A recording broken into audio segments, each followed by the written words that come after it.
Welcome back to Plant Etc. Spring is in full swing and everything is blooming. Even the weeds are feeling confident. I'm sharing some moments from the garden. Flowers are bursting, the bees are busy, and the soil is finally warming up. In today's video, I'm building a wine cap mushroom bed using a lasagna method.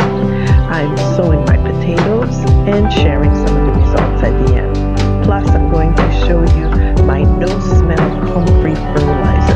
And trust me, it packs a punch. So let's get started.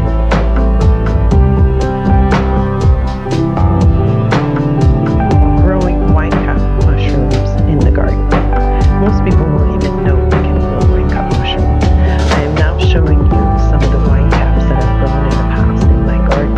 And you can see they do flourish in the garden. They're really easy, very easy to grow.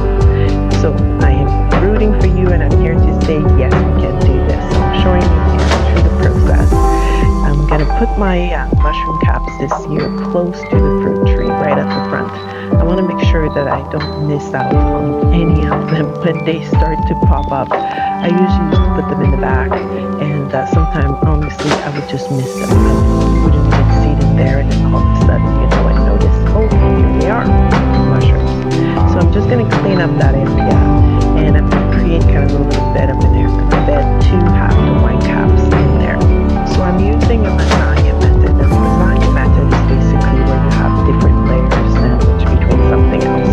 So in my case, I'm going to have the straw, and then I'm going to have the bark mulch on top, or wood chips, whatever you have there. That's how I've decided to do it. You can see here I've created a little zone for myself where I'm going to grow the mushrooms. I'm using some of my bricks and some of the tiles that I had laying around the garden. I'm just trying to do a little zone because I don't want to miss out on them when they start popping. So again, I'm just using a straw to start with. That'll be my first layer, and then I'm going to go in with wood chips. The wood chips that I get is from my city. It's free, so it's not like something I'm buying. But then I put a layer of the wood chips on, and then what I'm going to do after that is I make sure that I water it very deeply to make sure that it's quite not wet, but that there's some moisture in there when I add the mushrooms on top. So like I said, once I've added the wood chips, I am watering the area, and I am not soaking it wet, but I'm definitely putting quite a bit of water to make sure wood chips are dry when I get them. So I want to make sure that there's some moisture there when I add the mushroom spawns, so that they have a place to be comfortable in and not be too dry. Now the mushrooms. I bought mine from Grow Mushroom Canada, but when they arrive, if you're not going to use them right away, make sure you keep them somewhere that is cool and out of the sunlight, and if you can even put them in the fridge. The wine mushrooms, or wine cap mushrooms, I should say, are also known as the garden giants or the king striped Fertilizer. I won't say that word again. I open the bag, the spawn, and I'm just breaking it up in my hand as I lay them on the wood chips. So I'm just spreading it out, crumbling it out, because it's kind of chunky when you put it down. And then after I'm done with that, I add more wood chips on top of the mushroom spawn, and I'm going to water again, over again, on everything to make sure that everything is nice and moist and nothing is dry. But you can see the process is very simple. So I did this lasagna method. Like I said, first layer of straw, then I added wood chips. I had the wood chips wet, I added the spawns, and then I added the wood chips again and watered everything in. And that's basically how you start a mushroom bed. So there's nothing very scientific about it. It's very simple. If you happen to just have wood chip path, you can do the same thing again. Do the mushroom spawn within your path, and they will grow there. They are very winter hardy, even for Canada. You can leave them and they'll be fine over winter, and then we'll start again in the spring. I'm hoping to have 2 flush of mushrooms, one in the springtime in a few months, and then again in the fall for sure have another flush of mushrooms that I can collect, and I'll show you that when we get them. I'm just showing you quickly here my meaty pond. That's for another video, but there it is. So stay hopeful. I've definitely grown these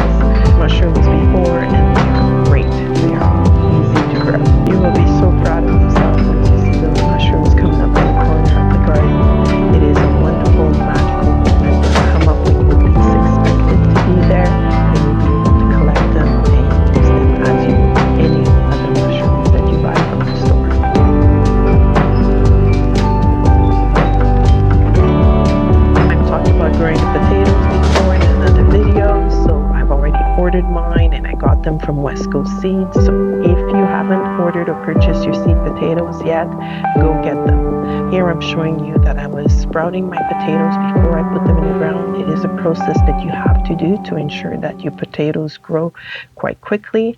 I am going to use some mycorrhiza. Yes. In the garden, I do enjoy adding a little bit of that to really help the growth of the roots of the potato.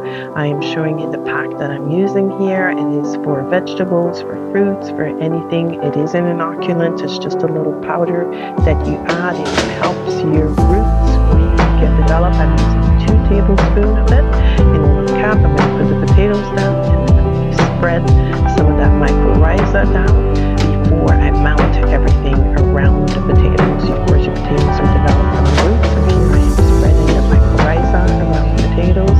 I'm putting it down and then putting some in there and adding the potatoes into that trench that I've created. Here's a closer look at that as to what I'm doing here, and you can see the little mycorrhiza that I just spread. It's kind of a little bit powdery, but it works really well. It's easy. You don't really see it, you don't really see the benefit of it until you see the results that things get all this cheap. You can get it at your local nursery. If you grow faster, a little stronger, and you have more root system, it's like this invisible magic helper in the background. So I hope you try it too in your garden. You can see the little pack that I got. I know you can get it online. So however you want to get some, I would really encourage you to give that a try this year. Here I am showing you the results. This is exactly 3 weeks later, and the potatoes are popping up very nicely. I did add a little bit of straw on top of them just to help keep the soil moist. Actually, haven't got that much rain for the month of April/May, beginning of May here. We haven't received that much precipitation, so I'm trying to keep the soil moist, but potatoes are in full swing. They're starting to pop up. They look really nice and healthy, so I think we're going to have a really good harvest this year. The last thing I want to talk to you about is Comfrey fertilizer. As you know, Comfrey is a beautiful plant that you can grow in your garden. It's high in potassium and it's great for tomatoes, squash, and peppers, so definitely use it. So if you don't have any Comfrey plants yourself, your neighbors might have some. You might see some on the side of the road. They do grow a little bit everywhere. I use a 2-bucket method. So I collect them in 2 buckets and I fill up one of the buckets and I add a bit of water to it, and the second bucket basically is to collect the drippings from the first bucket. So I drill holes in the first bucket, the water is going to come out of it, and then that's how I use it. You can see here. So what I did in the fall is I used 2 large garbage cans, and I did that. So my first garbage can was basically full. I mean, this is like decomposed completely, the picture that you're seeing there, and you can see it's a very dark liquid that I get out of it. It is super concentrated, and I just use part of it and I fill the rest up with water and water my plants with it. But basically what I do is I collect as much Comfrey as I can. Here again I'm showing you the liquid, and then my second bucket that you see there with the liquid has no holes in it. My first bucket I put like a little bit of a chicken wire mesh, so that way the Comfrey doesn't mix up too much. This is the setup I had. I had some bricks and I had the wire mesh, and then I fill up the bucket with Comfrey that is cut up. And then over the winter I just let it sit and it just decompose completely into this beautiful liquid that I collect, and I use that to fertilize my garden over the summer season and mix it with some water. So easy and free. So that's it for today. Thank you for watching. I hope you enjoyed the wine cap mushroom little bed, the potato planting area, and the idea of using some mycorrhiza in it, and of course the free Comfrey fertilizer that you can collect and start doing now for your summer garden. Thanks again. Don't forget to do all the clicky things, and if you found this helpful, make sure that you share the video. Happy gardening.